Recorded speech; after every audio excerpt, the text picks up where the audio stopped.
Programme کے دوسرے حصے میں خوش آمدید. ٹاپ آف دی آر شامل کریں گے اپنا سیگمنٹ مائنڈ میٹرز. جس طرح سے آپ کو پتا ہے کہ مائنڈ میٹرز میں ہم ڈفرینٹ موضوعات پر بات کرتے ہیں. آج وقار احمد ملک صاحب بات کر رہے ہیں شاعری پر. جی ہاں, کس طرح سے اپنے شعراء کی لیگیسی کو ہم بلا چکے ہیں, اس پر گفتگو ہو رہی ہے. کیا گفتگو ہو رہی ہے, آئیے دیکھتے ہیں. السلام علیکم ناظرین, میں وقار احمد اور آپ دیکھ رہے ہیں مائنڈ میٹرز. آج ہمارے ساتھ سہیب مغیرہ صدیقی صاحب ہیں, با کمال شاعر ہیں, اور کیا کمال شاعری ہے, اور ان کی ایک ایک جو نظم ہے اس میں کتنی کتابوں کے کتنے علوم کے ریفرنسز ملتے ہیں, اور کتنی دنیایں کھلتی ہیں. یہ تمام جو شاعری بیسیکلی لفظ ہی کیا ہے, شاعر جو شعور کی بات کریں. ہمارے ہاں جو شاعر کا شاعر جو لفظ ہے, اس کا جو مفہوم ہے, اس کی جو خد و خال ہمارے ذہن میں ہے, تخیل ہے, جو پرسیپشن ہے, بڑی عجیب و غریب ہو چکی ہے. حالانکہ شاعر وہ فرد ہوتا ہے جو کہ شعور کی بات کرتا ہے اور بڑی بات کرتا ہے, اور وہ عصری علوم پہ اس کی گرفت ہوتی ہے, اور عصری علوم پہ گرفت کرنے کے بعد وہ چیزوں کو مختلف ڈاٹس کو کنیکٹ کرتا ہے, تو وہ کسی طور بھی کسی بڑے فلسفی سے کم نہیں ہوتا. سہیب مغیرہ صدیقی صاحب سے بات چیت کرتے ہیں. سہیب صاحب, بہت بہت شکریہ آپ کا, کیونکہ آپ بنیادی طور پہ آپ کا تعلق ایک ہم کہیں کہ دانش سے ہے. آپ ایک ہی وقت میں سائنس, میوزک اور آرٹ اور مختلف جو ہیں, اور اس کے بعد انٹرپرینیورشپ بھی, اور تمام زندگی کے تجربات, ان تمام چیزوں کو اگر ہم آپ مد نظر رکھیں تو مجھے بتائیے کہ کچھ سوالات ایسے پیدا ہو جاتے ہیں کہ جس طرح میرے ذہن میں جو شاعری کا معیار کا ایک تھریش ہولڈ تو ہوگا کوئی ایک, تو وہ تھریش ہولڈ جب میں دیکھتا ہوں تو میں کہتا ہوں کہ فیض صاحب یا ایون جو کلاسک شعراء ہیں یا یہ تمام لوگ جو ہیں, انہوں نے ایک معیار سیٹ کیا ہوا ہے کہ اچھا شعر کیا ہوتا ہے. آج کل جو شعر کہا جا رہا ہے, یعنی موسٹلی ہم جو ریلز میں دیکھتے ہیں یونیورسٹیز کے اندر مختلف جگہوں پہ, وہ اتنا سطحی ہے کہ مطلب اس کے حوالے سے کوئی آپ یہ نہیں کہہ سکتے کہ یہ کوئی نئی روایت ہے یا کچھ بھی نہیں ہے. مطلب وہ بالکل, لیکن اس پہ اتنا ہی زیادہ رسپانس آ رہا ہوتا ہے, اتنا ہی زیادہ اس کو داد مل رہی ہوتی ہے. تو کہیں ہماری آڈینس کے اندر وہ جو معیار تھا اچھے شعر کا, وہ بھی متاثر ہوا ہے. یہ بیسیکلی یہ والا فینومینا کیا ہے؟ بہت شکریہ سر. سوال بڑا اہم ہے آپ کا. جو سطحی شعر پر داد و تحسین کا ایک ایسا سلسلہ شروع ہوتا ہے کہ ہم جیسے جو ادب کو پڑھنے والے لوگ ہیں وہ بھی بعض اوقات چونک جاتے ہیں کہ یار یہ کیا ہو رہا ہے, کیا ہمیں بھی یہ لکھنا چاہیے. احمد فراز صاحب نے ایک بات کہی تھی, بڑی خوبصورت بات ہے وہ. انہوں نے کہا تھا کہ شاعر کو یہ زیب نہیں دیتا کہ وہ اپنی نشست سے اٹھے اور زینے اترتا ہوا عوام الناس کی سطح پر چلا جائے. شاعر کی ذمہ یہ ہے کہ وہ اپنے قاری کا, اپنے سامع کا ہاتھ پکڑے اور اسے اٹھا کر اوپر لے کر آئے. تو جہاں اس سطحی شعر کہنے کے کچھ نقصانات ہوئے ہیں, وہاں ایک دو فائدے بھی ہوئے ہیں. فائدے کیا ہوئے؟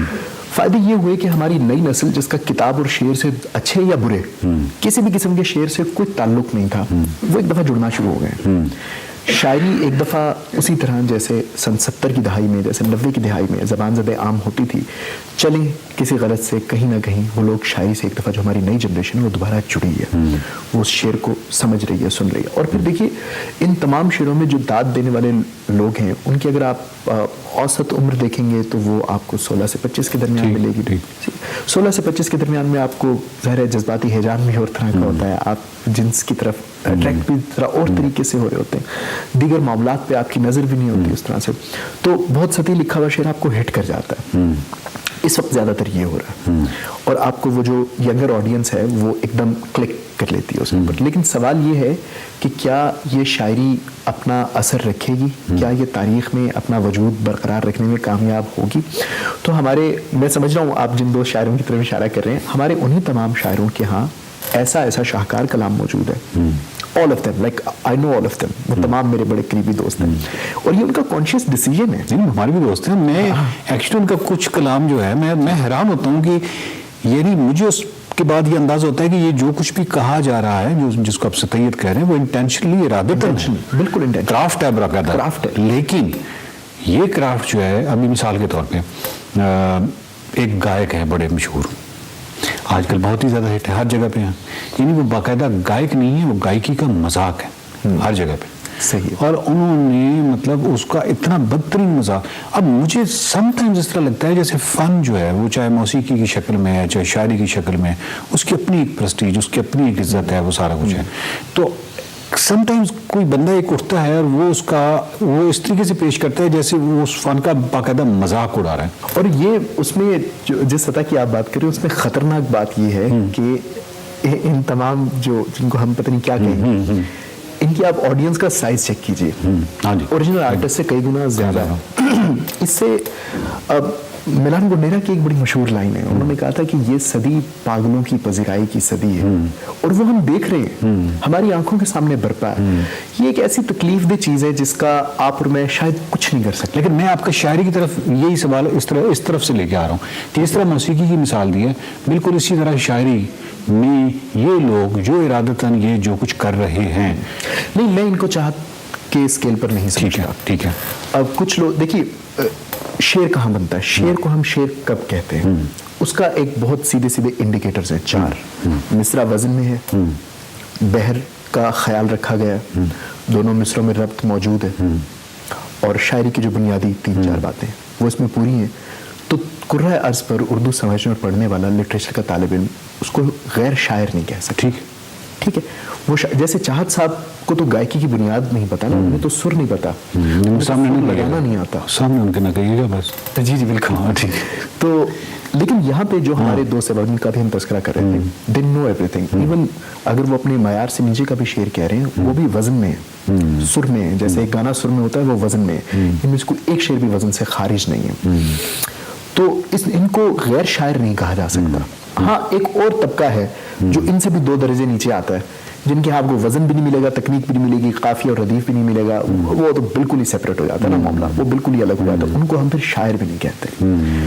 دکھ کی بات یہ ہے کہ جو ہمارا شاعر طبقہ ہے، جو وزن سمجھتا ہے، جو بحر سمجھتا ہے، جو تمام تکنیک جانتا ہے اور تکنیک کے اندر ہلکا شعر لکھ دیتا ہے، ان کی ہمیں ذاتی طور پر تکلیف زیادہ ہے. آپ نہ کریں. آپ کا ہم نے اچھا کلام دیکھا اور اس درجے کا کلام دیکھا جس کی وجہ سے ہم شاعری کی طرف آگے، تو آپ نہ کیجیے. لیکن وہ ہوتا یہ ہے کہ فی زمانہ شہرت جو ہے وہ والی شہرت نہیں رہی جو پہلے ہوا کرتی تھی. اب شہرت کے ساتھ بہت زیادہ پیسہ آتا ہے، اب شہرت کے ساتھ 1000 لوازمات آتے ہیں. تو ان لوگوں نے یہ بیٹھ کے سوچا سمجھا فیصلہ کیا کہ یار زندگی کے اندر جو ہماری مادی ضروریات ہیں ان کو پورا کرنے کے لیے اگر یہاں جانا پڑتا ہے تو چلتے ہیں، دیکھتے ہیں. کوئی ایسی نظم جس میں تجھے رائے گانی کا رتی برابر اندازہ نہیں ہے جیسی ہوئی، جس کے اندر بھی اس طرح سائنس کے حوالے ہوں؟ میں آپ کو خصوصاً بہت کم ایسا ہوتا ہے کہ آپ جیسے سامنے میسر آتے ہیں، کیونکہ میں جانتا ہوں آپ کا سائنس کے ساتھ جو تعلق ہے، جو آپ کا ذوق مطالعہ ہے. ایک نظم ہے، اس کا عنوان ہے زندگی.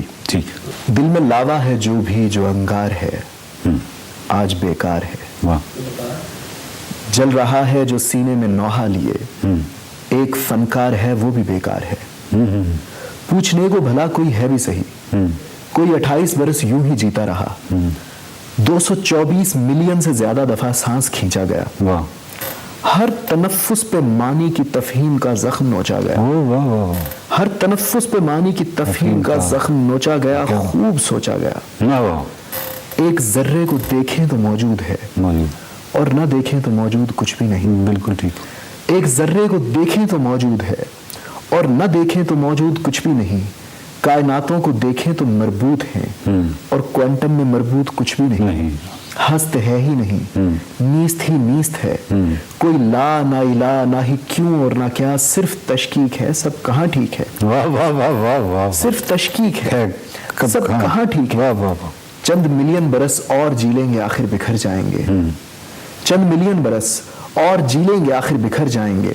ہم سے پہلے بھی کیا کچھ نہیں ہو چکا، ہم بھی ہومو ایریکٹس ہیں مر جائیں گے.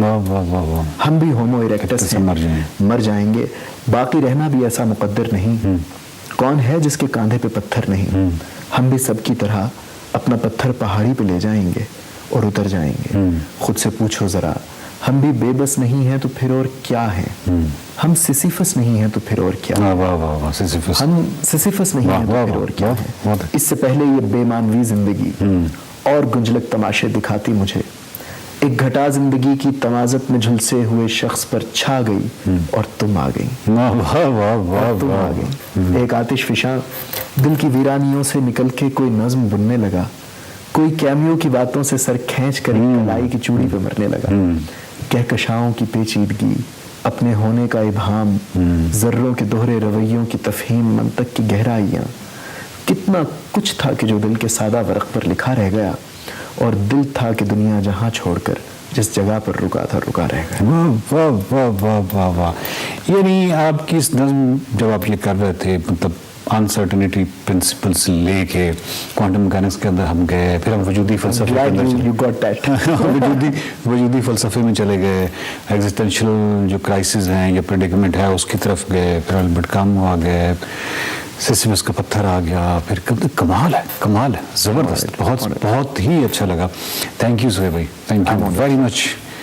سہیب مغیرہ صدیقی، آپ گوگل کیجئے، ان کی شاعری پڑھیے، اور ان کے اندر جہاں پہ آپ کی کیوریاسٹی ہو، جہاں پہ تجسس ہو، اس تجسس کی کھوج بھی نکلیے۔ وہ تجسس کی جب آپ کھوج بھی نکلیں گے تو آپ کو کئی دنیاؤں کی سیر کرائے گا۔ دیکھتے رہیے مائنڈ میٹرز۔